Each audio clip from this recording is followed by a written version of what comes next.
Hi, I'm Dr. George Yancey. Let's share some paradigms. And the paradigm I want to share today is about Christians and identity politics.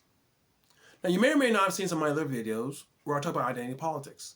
I talk about what it is and the problems of it and so forth and so on. And I allude to the fact that Christians are now engaged in identity politics. Is this a good thing? Well, you saw my other videos, you know that I am not a fan of identity politics. I think it comes with some serious problems. It does allow you to win. And so I know for many Christians, the stakes are so high. Here's something I commonly hear a lot from Christians. We got to win politically. The lives of babies are at stake. Our freedoms are at stake.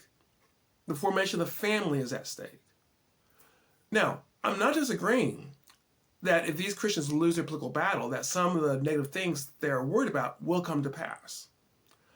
I say Christianophobia is more of a problem on the left than the right. And it'll be more activated in a progressive administration than a conservative administration. I am personally pro-life. I do not want to see any innocent baby being killed. So I'm not saying that they're wrong, but is it important how we win? Or is it important that we value winning that much? So let me ask some really hard questions. Identity politics is about putting oppressed people who are defined as marginalized, their interests are more important than the interests of everyone else. Is that a Christian method? Is that a Christian theological approach we should embrace?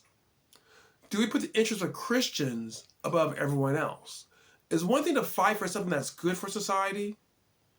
Too often, Christian identity politics fight for Christians above others, and that's problematic. They fight for a Christian nation where Christian churches are prioritized over Muslims, over Buddhists, over the irreligious.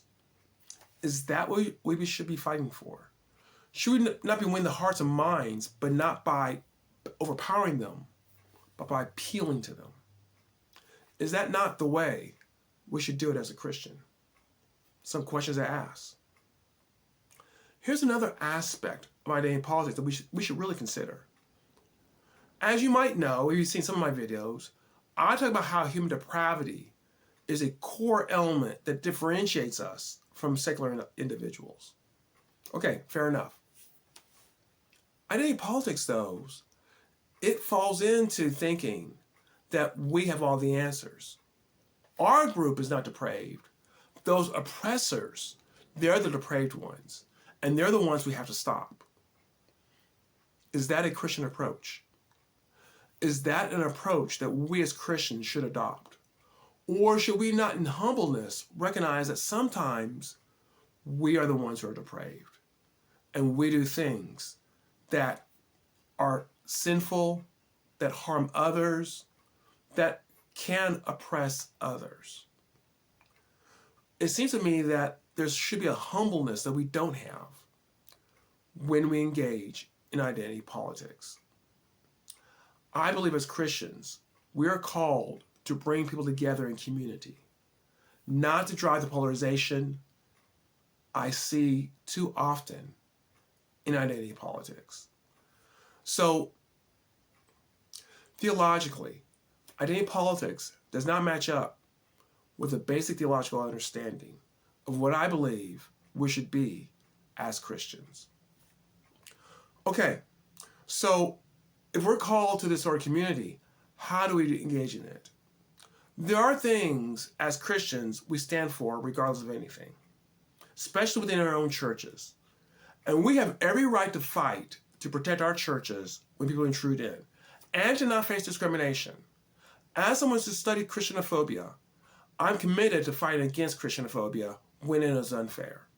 All those things are true. But when we go out into the larger community, we are engaging with everyone else, and they have a right to shape the community just as we do. And we need to find compromise. We need to show that we can love others by attending to their needs, by bringing forth a community that addresses their concerns as well as ours. You may want to look at my video on collaborative conversation. It deals with racial issues, but also applies to other issues that we Christians may have to deal with. We need to work against the temptation of identity politics, which tells us that the way we find solutions is that we cut out other people and we rule. That is not a Christian approach from my perspective. I know people will go back to the Old Testament, that there are times where Christians did, or the children of Israel did overcome enemies. Is there a place to fight? Yes. But most of that fighting is not, the way we're doing it today is not glorifying to God. Because it's about oppressing others. Whereas for the children of Israel, it's about taking territory that God has ordained to them. I think we have to be very careful on how we engage in our identity politics. Christians have engaged in identity politics. I've been reading some of the identity politics they've been engaging in.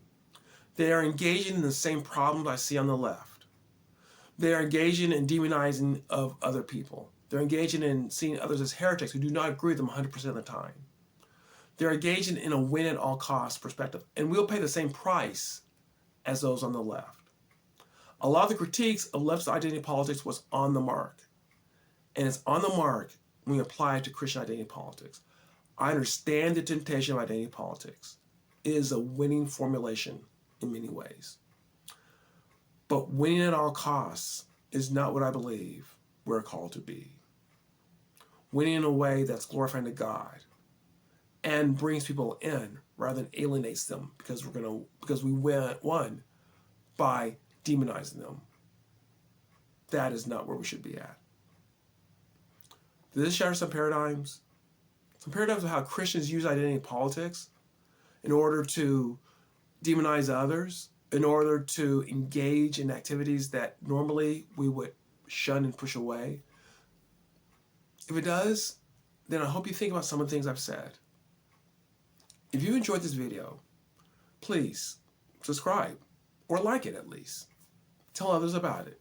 Leave a comment. If you don't like the video, leave a comment. All that's good. We can have good conversations. I hope you enjoyed this video, and I hope you enjoy some of the other works I've done. If you do, come right back again.